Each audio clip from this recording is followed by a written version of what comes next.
بسم اللہ الرحمن الرحیم الحمدللہ والصلاة والسلام علی رسول اللہ اما بعد۔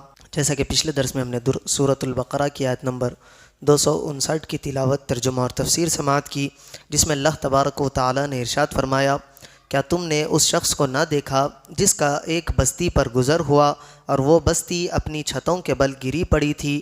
تو اس شخص نے کہا، اللہ انہیں ان کی موت کے بعد کیسے زندہ کرے گا؟ تو اللہ نے اسے 100 سال موت کی حالت میں رکھا، پھر اسے زندہ کیا۔ پھر اس شخص سے فرمایا، تم یہاں کتنا عرصہ ٹھہرے ہو؟ اس نے عرض کی، میں 1 دن یا 1 دن سے بھی کچھ کم وقت ٹھہرا ہوگا۔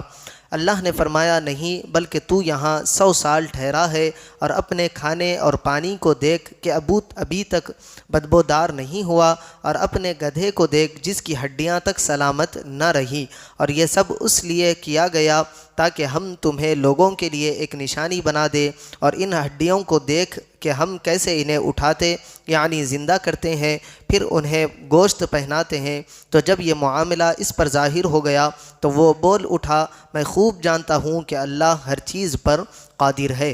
اب اگلی آیت میں ارشاد باری تعالیٰ ہے، وَإِذْ قَالَ إِبْرَاهِيمُ رَبِّ أَرِنِي كَيْفَ تُحْيِي الْمَوْتَىٰ، اور جب ابراہیم نے عرض کی، اے میرے رب تو مجھے دکھا دے کہ تو مردوں کو کس طرح زندہ فرمائے گا۔ قال اولم تؤمن، اللہ نے فرمایا، کیا تجھے یقین نہیں؟ قال بلا ولکن لیطمئن قلبی، حضرت ابراہیم علیہ السلام نے عرض کی، یقین کیوں نہیں مگر یہ چاہتا ہوں کہ میرے دل کو قرار آ جائے۔ قال فخذ 4 من الطير فصرهن إليك ثم اجعل على كل جبل منهن جزءا ثم ادعهن يأتينك سعيا، اللہ نے فرمایا، تو پرندوں میں سے کوئی 4 پرندے پکڑ، پھر انہیں اپنے ساتھ مانوس کر، پھر ان سب کا ایک ایک ٹکڑا ہر پہاڑ پر رکھ، پھر انہیں پکار تو وہ ہمارے پاس دوڑتے چلے آئیں گے۔ وَعَلَمْ أَنَّ اللَّهَ عَزِيزٌ حَكِيمٌ، اور جان رکھو کہ اللہ غالب حکمت والا ہے۔ وَإِذْ قَالَ إِبْرَاهِيمُ، اور جب ابراہیم نے عرض کی، اس آیت میں اللہ تعالیٰ کی عظیم قدرت پر دلالت کرنے والا ایک اور واقعہ بیان کیا جا رہا ہے، اس کا خلاصہ درج ذیل ہے۔ مفسرین نے لکھا ہے کہ سمندر کے کنارے ایک آدمی مرا ہوا پڑا تھا۔ سمندر کا پانی چونکہ چڑھتا اترتا رہتا ہے، چنانچہ جب پانی چڑھا تو مچھلیوں نے اس لاش کو کھایا، اور جب پانی اترا تو جنگل کے درندوں نے کھایا، اور جب درندے چلے گئے تو پرندوں نے کھایا۔ حضرت ابراہیم علیہ السلام نے یہ ملاحظہ فرمایا تو آپ کو شوق ہوا کہ آپ ملاحظہ فرمائے کہ مردے کس طرح زندہ کیے جائیں گے۔ چنانچہ آپ نے بارگاہ الہی میں عرض کیا کہ اے اللہ، مجھے یقین ہے کہ تو مردوں کو زندہ فرمائے گا، اور ان کے اجزاء دریائی جانوروں اور درندوں کے پیٹ اور پرندوں کے پیٹوں سے جمع فرمائے گا، لیکن میں یہ عجیب منظر دیکھنے کی آرزو رکھتا ہوں۔ مفسرین کا ایک قول یہ بھی ہے کہ جب اللہ تعالیٰ نے حضرت ابراہیم علیہ السلام کو اپنا خلیل بنایا تو حضرت ملک الموت علیہ السلام اللہ تعالیٰ کے اذن و اجازت سے آپ علیہ السلام کو یہ بشارت سنانے آئے۔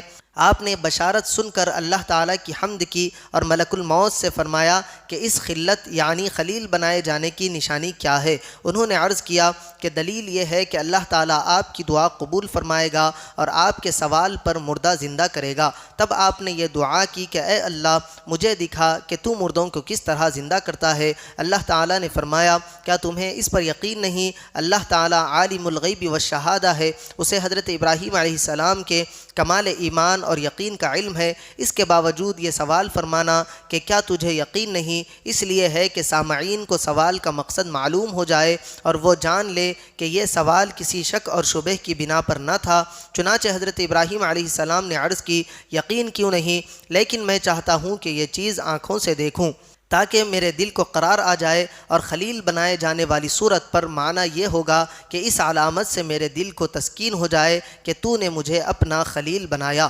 حضرت ابراہیم علیہ السلام کی فرمائش پر حکم خداوندی ہوا کہ تم 4 پرندے لو اور انہیں اپنے ساتھ خوب مانوس کر لو، پھر انہیں ذبح کر کے ان کا قیمہ آپس میں ملا کر مختلف پہاڑوں پر رکھ دو، اور پھر انہیں آواز دو، ان میں ہر ایک اپنی پہلی والی شکل و صورت میں بن کر تمہارے پاس آ جائے گا۔ چنانچہ حضرت ابراہیم علیہ السلام نے 4 پرندے لیے۔ ایک قول کے مطابق وہ مرغ، کبوتر اور کوا تھے۔ آپ علیہ السلام نے انہیں بحکم الہی ذبح کیا، ان کے پر اکھاڑے اور قیمہ کر کے ان کے اجزاء باہم ملا دیے، اور اس مجموعے کے کئی حصے کر کے ایک ایک حصہ ایک ایک پہاڑ پر رکھ دیا، اور سب کے سر اپنے پاس محفوظ رکھے۔ پھر ان پرندوں کو آواز دے کر بلایا۔ آپ علیہ السلام کے بلاتے ہی حکم الہی سے وہ اجزاء اڑے، اور ہر جانور کے اجزاء علیحدہ علیحدہ ہو کر اپنی ترتیب سے جمع ہوئے، اور پرندوں کی شکلیں بن کر اپنے پاؤں سے دوڑتے آپ کی خدمت میں حاضر ہو گئے، اور اپنے اپنے سروں سے مل کر بعینہ پہلے کی طرح مکمل ہو گئے۔ حضرت عزیر علیہ السلام اور حضرت ابراہیم علیہ السلام کے واقعات سے کئی چیزیں معلوم ہوتی ہے۔ پہلی یہ کہ اللہ تعالیٰ انبیاء کرام علیہ السلام کی دعائیں قبول فرماتا ہے۔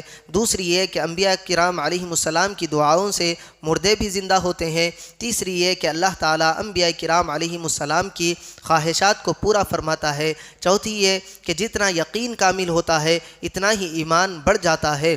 پانچویں یہ کہ مشاہدے سے معرفت میں اضافہ ہوتا ہے۔ چھٹویں یہ کہ یہ واقعات اللہ تعالیٰ کی عظیم قدرت کی عظیم دلیلیں ہیں۔ ساتویں یہ کہ یہ واقعات مرنے کے بعد زندہ کیے جانے کی بہت بڑی دلیل ہے۔ اللہ تبارک و تعالیٰ سے دعا ہے کہنے اور سننے سے زیادہ اعمال صالحہ کی توفیق عطا فرمائے، اور ہمارے ایمان کو بھی کامل بنائے۔